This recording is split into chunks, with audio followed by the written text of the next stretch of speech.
Warning, the following scenes may offend some viewers. Enter the domain of the most notorious man-eater of all, larger than a minibus and weighing more than 2 tons. No other carnivore has the power to strike such deep terror into our souls. Silently moving through the ocean at more than 40 kilometers an hour, this majestic beast is one of the last great predators to roam the planet. Time Life and the BBC invite you to enter the hidden world of this mysterious creature with Great White Shark, the first title in the new Predators video collection. Venture beyond the cages and follow the Great White into the open ocean with footage that reveals its natural behavior as never before captured on film.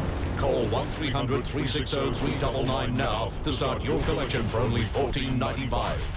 Witness the ruthless tactics of this killing machine as it strikes with total surprise and devastating speed from the murky depths.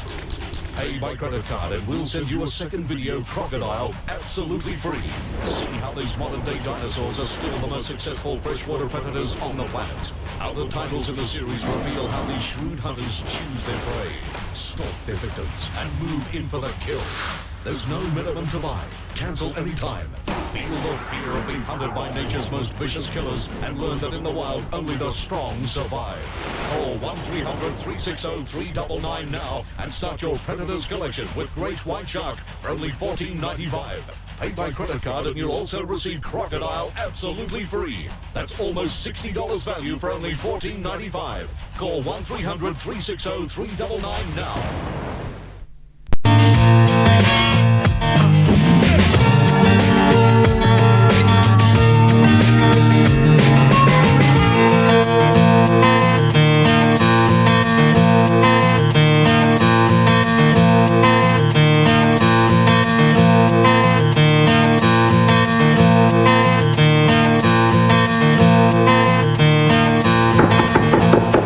For this dish, you need the freshest herbs possible. I've just got some basil, mint, and I've got some chopped parsley, which I'll add as well. Don't use anything harsh, like, for example, rosemary. You want a fairly delicate flavour, because ocean trout is actually a fairly delicate fish. It's nowhere near as strong as Tasmanian salmon. Lovely fish nonetheless. But I do want to chop this reasonably finely. I've got a bit excited here, actually. I think I've got enough for about 300 people. Expecting a lot of people around for lunch, I think.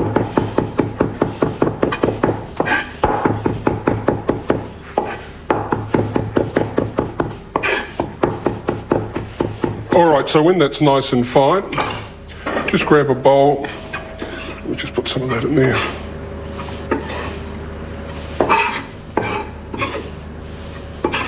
Put all of it in there, actually. Or most of it anyway. To that I'm going to add some zest of lemon. Just with one of these little zesters, really makes life very simple. Because I want it really fine. Because I just want to perfume this with lemon at this stage.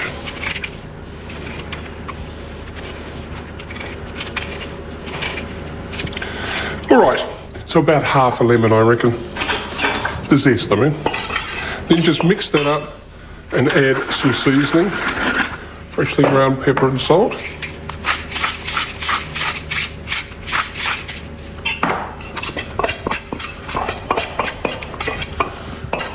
Just mix it together well. All right, next, we've got our piece of fish, of course. I'll just grab this tray here, and I've also got some melted butter here. Now, to the melted butter, I'm going to add about the juice of half a lemon and mix it in fairly well. Then we'll put the piece of fish on the tray. Just coat it with that butter, just a small amount. And then we just sprinkle over these herbs and press those in. I want a fairly even crust there, so be a bit careful with this step.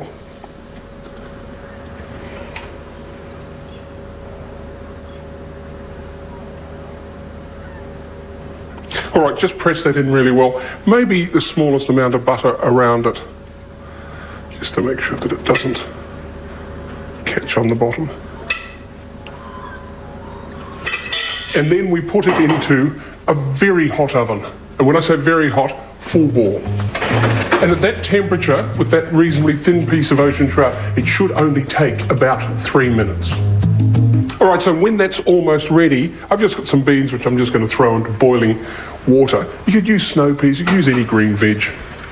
But just make sure that your water is lightly salted and it's rapidly boiling. All right, now comes the big moment. Let's have a look at the fish.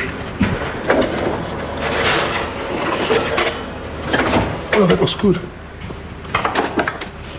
Beautiful smell of those fresh herbs that they've just been sort of, I suppose toasted you'd really say, you know, because it's been in the hot oven, it's been roasted fairly lightly. But they smell wonderful, really do. All right, those beans should be about ready. Let's have a look. Yeah, looking good. Looking good. Just drain them well, I don't want any water on the plate.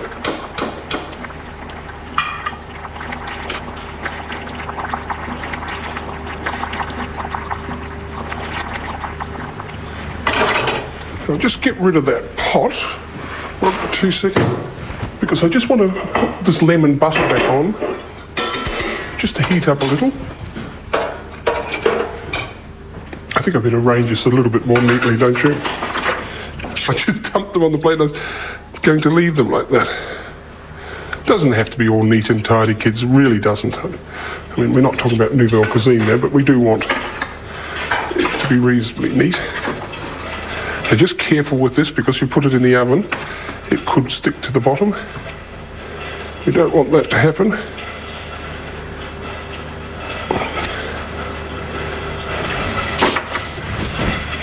And on top of that, I will just get rid of that one bean. It just looks out of place, doesn't it? On top of that, I'm just going to put a small amount of this lemon butter.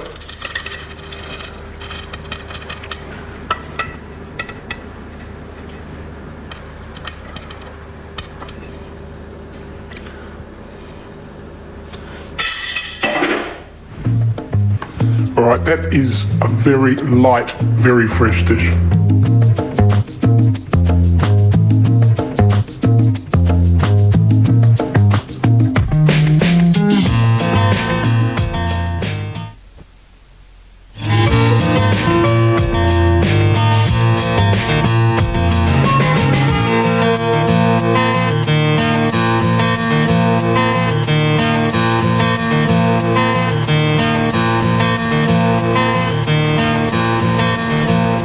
I'm right in the middle of the vineyard at Linden Dairy at Red Hill. Now, as you can see, this is their vineyard, and obviously the birds quite fancy the grapes too. Actually, Linden Dairy's a great country house hotel, and last night I had the most beautiful meal in their restaurant, and it was Moroccan inspired, which started me thinking about Morocco. And I thought I'd do this lovely dish, which is one of my old favourites, which is particularly for you vegetarians. It's a Moroccan salad of grilled vegetables and couscous, and it's got some really lovely harissa yogurt. And the thing that I like about it, because we all know that I can be a bit lazy like the next bloke, is it's a pretty easy dish to do. Good stuff. All right, well, just like my grill, I'm just using a ridge grill. You, of course, could use your barbecue. And the couscous, I'm using the instant couscous, which is pretty terrific stuff. In fact, it's so much easier to use than rice or pasta. I actually use it with other dishes as well. Now, to make that, I just use 1 cup of orange juice, put that on the heat, and a couple of tablespoons of good olive oil. And we just heat that up. Right, now while that's happening, let's think about the vegetables. I've done a variety of vegetables for this, but I'll just oil the grill first, which I hope is going. We'll just double check that. The wind. There's some great things about cooking outside. Wind is not one of them. Yeah, no, that's working. So we'll just leave that for a second. And I've just come over and have a look here, Noel. I've just done a variety of vegetables. I've red capsicum, green capsicum, eggplant, some sweet potato, you can use pumpkin, of course, and some zucchini. Now, I've just cut them reasonably thinly. I've peeled the sweet potato, of course. As I said, you really could use pumpkin, you could use lots of other varieties of vegetables, but I don't think it suits things like cauliflower and broccoli because you are cooking it on a grill. But we'll just add a couple of each of these to this grill. which as we see could be a little bit hotter, but it'll heat up. It'll be all right. Make sure you've got a mixture of them. And then we'll add some seasoning, salt and pepper. Now, because this is a Moroccan dish, if you liked, you then could sprinkle on something like cumin, allspice powder, anything like that to add some flavour. I don't think it needs it because I'm using a harissa yogurt which has got some flavour. So, you know, sometimes you can get a bit excited and put too much. Now, just a little bit more oil on the top of this to enable it to cook a bit faster, and away we go. Now, the other thing that I forgot in my mixture for my... I'm a bit forgetful today. I just was going to put a little bit of cinnamon in this olive oil and orange juice. So I'll just add that, about 1 teaspoon. All right, harissa yogurt. Now, harissa is this mixture here, which is a mixture of chilies and spices. Now, in the fact sheet, if you want it, I'll put the recipe for you. But this is bought. You can buy it in lots of delis and supermarkets. It's a lot easier and it's really very tasty. But as I said, if you want to make it yourself, I'll put it in the fact sheet for you. And I'm just going to cut it back a bit by adding some plain yogurt to it. So 2 or 3 tablespoons of just plain yogurt, and as much or as little of that as you like. I put quite a bit in because I really like it. In Morocco, they actually use harissa as their basic spice additive, so they would serve that straight on the side. But I actually like the idea of it being a little bit mellow. And I will just now taste that. Oh, that is good. Oh, that is good. You must try that. That is brilliant. Like it. All right, our veggie, see how we're going. With a bit of luck, this grill may get going. Oh, it's starting.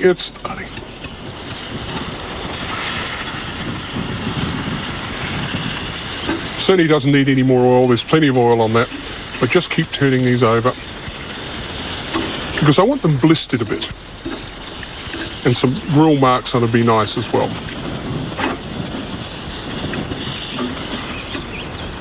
All right, our couscous.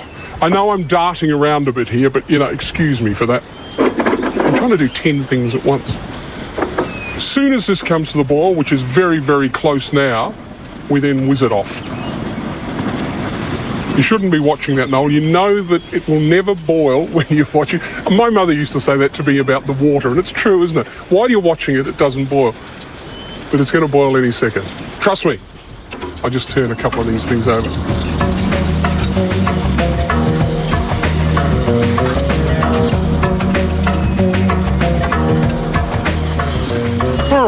Yeah, now it's boiling.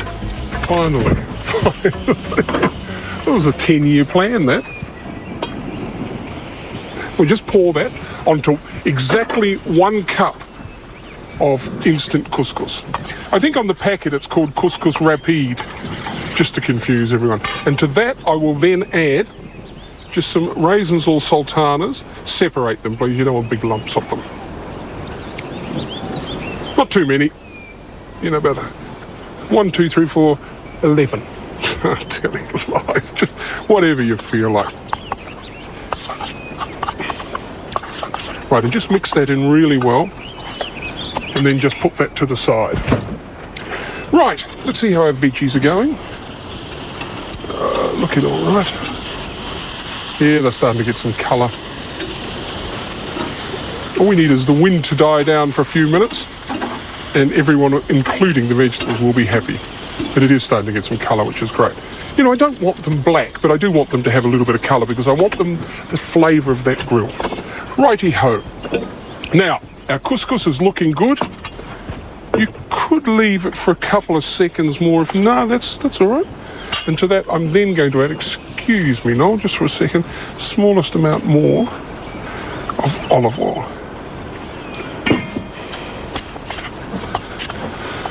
Now, you don't want it to go gluggy, but you do want it to mix in really well. And just taste that as well. Just taste that as well. Now, that could sit for a couple of seconds more, maybe a minute.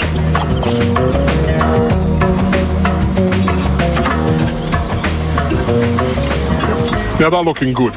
All right, let's put this salad together.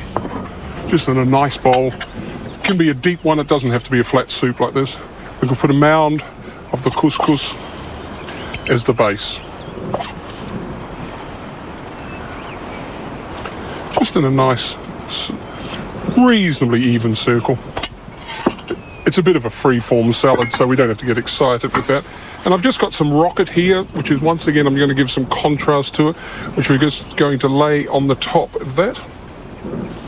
You could also use frizzy lettuce. You want something with a bit of bite to it, you know, rocket's got that peppery flavour. You want something like that, if you can keep it on the plate.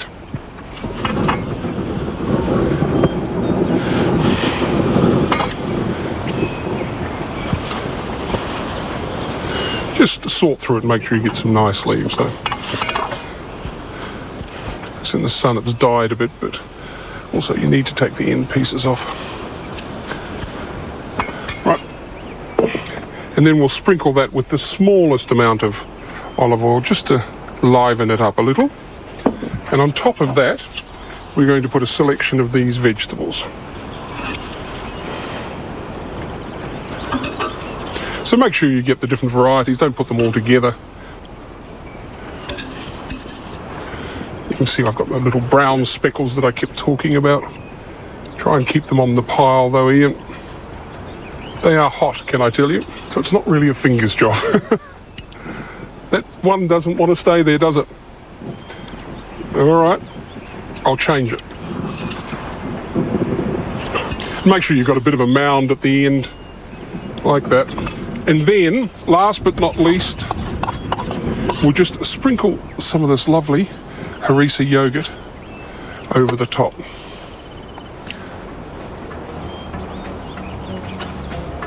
Not too much. You could serve some extra on the side. Just tidy up the plate a little, because I've made a mess. And that, my friends, is a beautiful vegetarian alternative.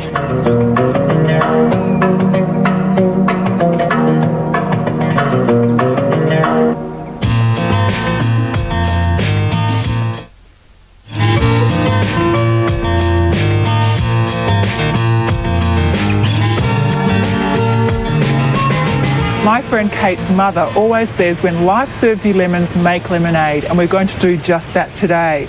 Now, to a saucepan, we're going to add 1 cup of caster sugar, along with 1 cup of water, and the zest of 2 lemons.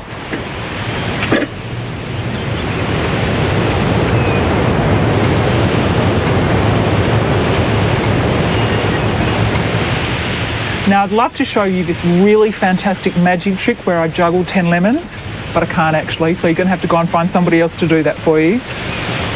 Always wanted to juggle. Now, we're going to bring that to the boil over a low heat, so all the sugar dissolves. And once the sugar has dissolved, we're going to boil it for about a minute. Now, while that's boiling, we can juice our lemons. We need about a cup full of fresh lemon juice, and that will probably be about 5 or 6 lemons. Now, if you don't like the idea of lemonade, you could make orangeade or grapefruitade or even limeade.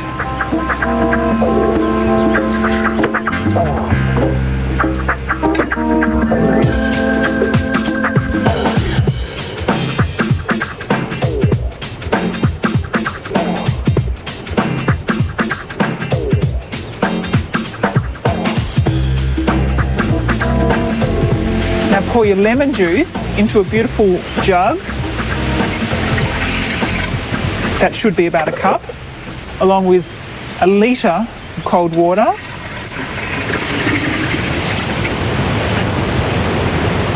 And to that, we're going to add the now cooled syrup. Some people might like to strain the lemon zest out, but I love to keep it in and put in as much mint as you like. This is a wonderfully refreshing drink to have in the fridge. Oops, spilling there. Never mind. Cheers, Mrs. Langbrook. Thanks for the tip.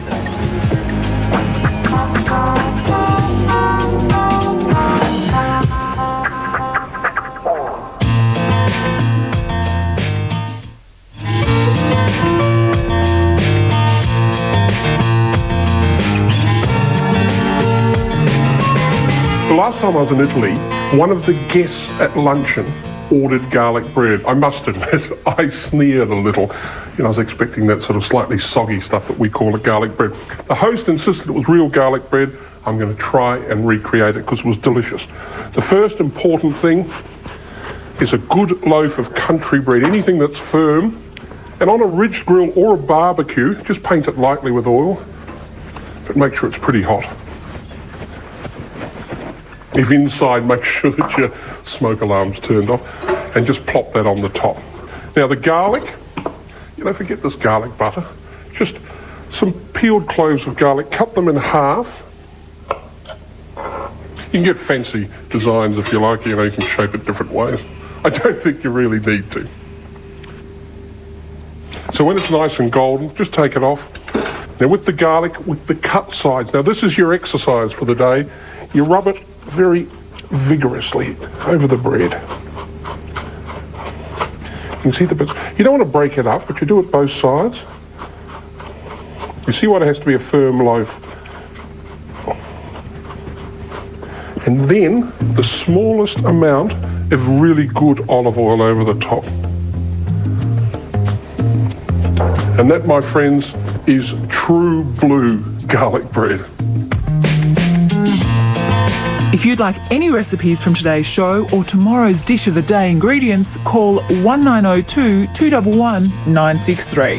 And don't forget, you can collect further Huey recipes and cooking tips from your weekly Buy Low and Newmart catalogues. Monday's dish of the day is brought to you by Maxwell & Williams, makers of fine table and ovenware. And here are the list of ingredients you'll need.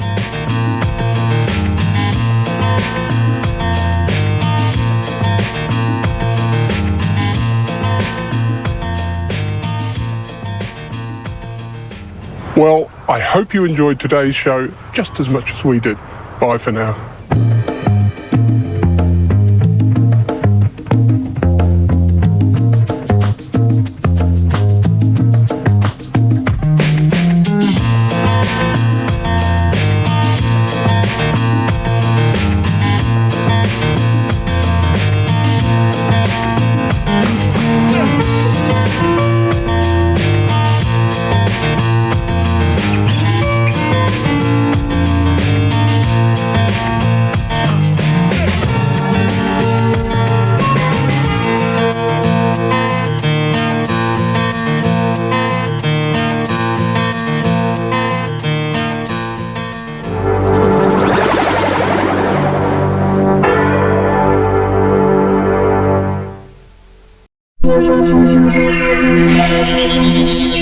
Thank you.